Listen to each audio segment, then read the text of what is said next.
Genèse chapitre 37. Jacob demeura dans le pays de Canaan, où avait séjourné son père. Voici la postérité de Jacob. Joseph, âgé de 17 ans, faisait paître le troupeau avec ses frères. Cet enfant était auprès des fils de Bila et des fils de Zilpa, femme de son père, et Joseph rapportait à leur père leurs mauvais propos. Israël aimait Joseph plus que tous ses autres fils, parce qu'il l'avait eu dans sa vieillesse, et il lui fit une tunique de plusieurs couleurs.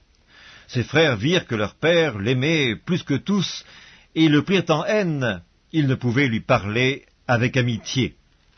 Joseph eut un songe, et il le raconta à ses frères, qui le haïrent encore davantage. Il leur dit, « Écoutez donc ce songe que j'ai eu. Nous étions à lier des gerbes au milieu des champs, et voici ma gerbe se leva et se tint debout, et vos gerbes l'entourèrent et se prosternèrent devant elle. » Ses frères lui dirent, « Est-ce que tu régneras sur nous? Est-ce que tu nous gouverneras ?» Et ils le haïrent encore davantage à cause de ses songes et à cause de ses paroles.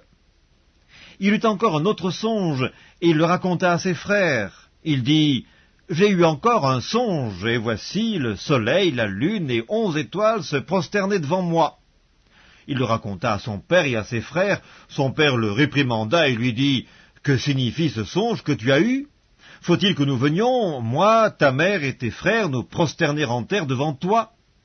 Ses frères eurent de l'envie contre lui, mais son père garda le souvenir de ces choses. Les frères de Joseph étant allés à Sichem pour faire paître le troupeau de leur père, Israël dit à Joseph, « Tes frères ne font-ils pas paître le troupeau à Sichem?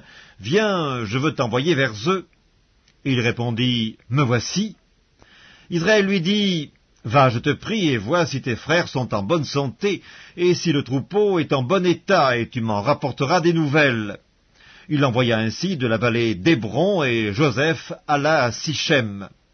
Un homme le rencontra, comme il errait dans les champs.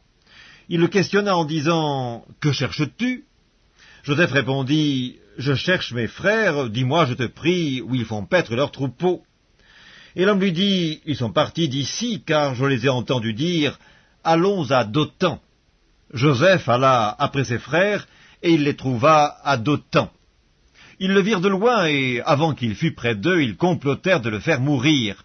Ils se dirent l'un à l'autre, « Voici le faiseur de songes qui arrive, venez maintenant, tuons-le et jetons-le dans une des citernes. Nous dirons qu'une bête féroce l'a dévoré, et nous verrons ce que deviendront ses songes. » Ruben entendit cela, et il le délivra de leurs mains. Il dit, « Ne lui ôtons pas la vie. » Ruben leur dit, « Ne répandez point de sang, jetez-le dans cette citerne qui est au désert, et ne mettez pas la main sur lui. » Il avait dessein de le délivrer de leurs mains, pour le faire retourner vers son père. Lorsque Joseph fut arrivé auprès de ses frères, ils le dépouillèrent de sa tunique, de la tunique de plusieurs couleurs qu'il avait sur lui. Ils le prirent et ils le jetèrent dans la citerne. Cette citerne était vide, il n'y avait point d'eau. Ils s'assirent ensuite pour manger. Ayant levé les yeux, ils virent une caravane d'Ismaélites venant de Galaad. Leurs chameaux étaient chargés d'aromates, de baume et de myrrhe qu'ils transportaient en Égypte.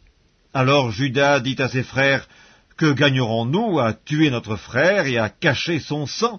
Venez, vendons-le aux Ismaélites, et ne mettons pas la main sur lui, car il est notre frère, notre chair. » Et ses frères l'écoutèrent. Au passage des marchands madianites, ils tirèrent et firent remonter Joseph hors de la citerne, et ils le vendirent pour 20 cycles d'argent aux Ismaélites, qui l'emmenèrent en Égypte. Ruben revint à la citerne, et voici, Joseph n'était plus dans la citerne. Il déchira ses vêtements, retourna vers ses frères et dit, « L'enfant n'y est plus, et moi, où irai-je » Ils prirent alors la tunique de Joseph, et, ayant tué un bouc, ils plongèrent la tunique dans le sang. Ils envoyèrent à leur père la tunique de plusieurs couleurs, en lui faisant dire, « Voici ce que nous avons trouvé, reconnais si c'est la tunique de ton fils, ou non. » Jacob l'a reconnue et dit, « C'est la tunique de mon fils. Une bête féroce l'a dévoré, Joseph a été mis en pièces. » Il déchira ses vêtements, il mit un sac sur ses reins, et il porta longtemps le deuil de son fils. Tous ses fils et toutes ses filles vinrent pour le consoler, Mais il ne voulut point recevoir aucune consolation. Il disait, « C'est en pleurant que je descendrai vers mon fils au séjour des morts. » Et il pleurait son fils. Les Madianites le vendirent en Égypte à Potiphar, officier de Pharaon, chef des gardes.